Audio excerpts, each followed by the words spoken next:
Bang howdy! There's been some recent developments at Valleyfair and something big is about to happen.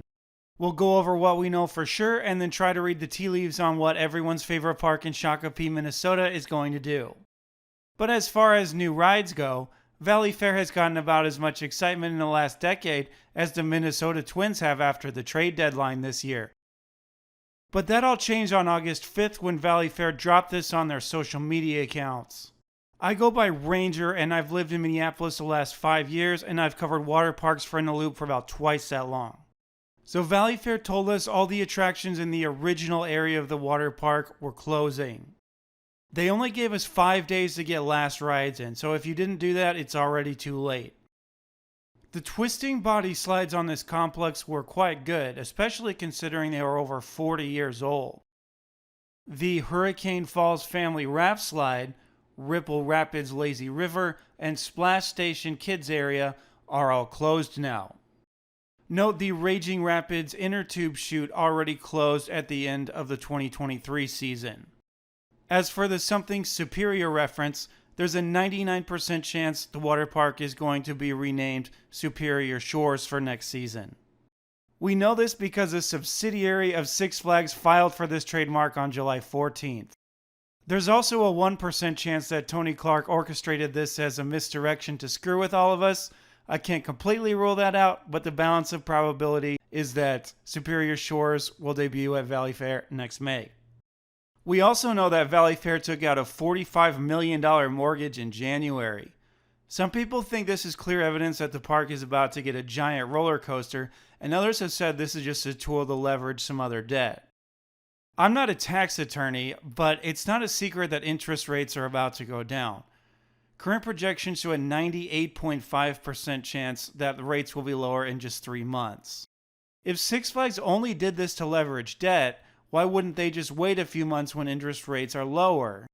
Ultimately, I don't think this can be just a big nothing burger, but it doesn't necessarily mean that $45 million is going to be pumped into one single project or a roller coaster. What else do we know? We can be fairly sure that Excalibur isn't going anywhere yet. The park would have announced this by now, and the fact that this plot floods would make a water park expansion into this area unlikely, at least in the short term. We also know that the looping Starship plot of land is immediately available and connected directly to the water park. Now let's talk about what I think could happen.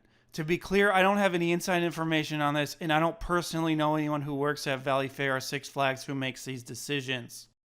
When we look at the old section of the water park, I think it's a given that the main building, the splash station, and the water slides over here are going to be completely leveled.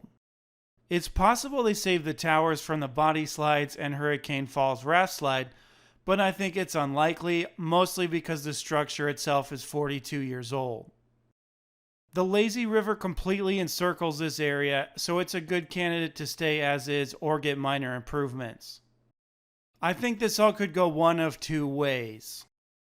In scenario 1, we leave the lazy river as is and build a new custom slide complex in the location where the current one is.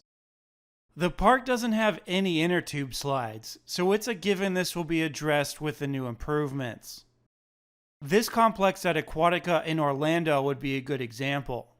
Some form of new school bowl slide or funnel slide would be just what the doctor ordered.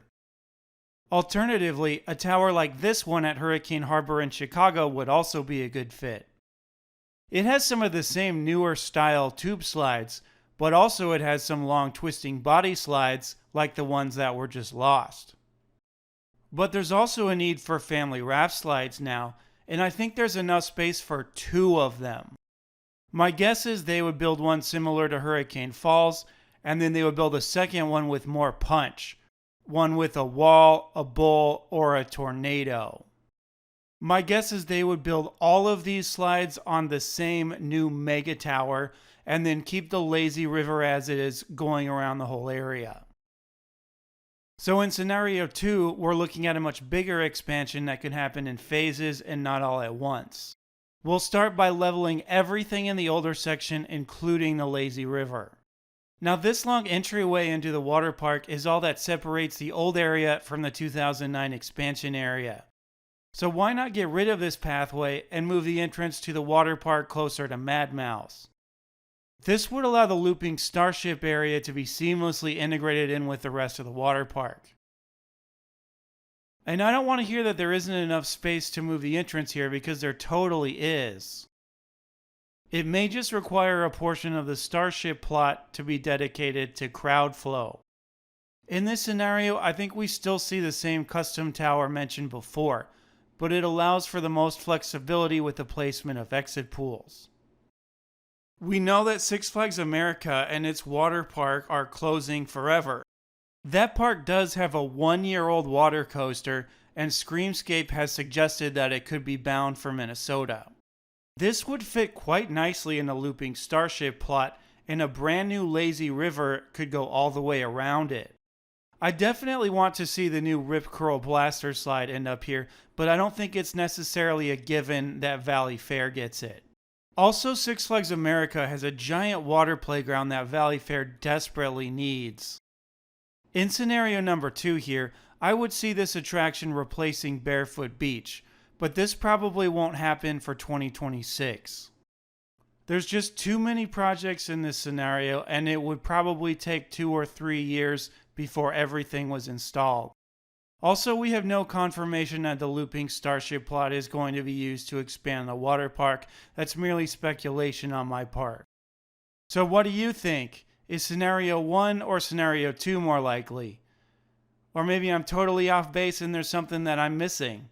Let me know in the comments, and we'll see who's right when Six Flags announces in 2 weeks or so. But thanks for watching, and I'll see you on the Midway. Ranger out.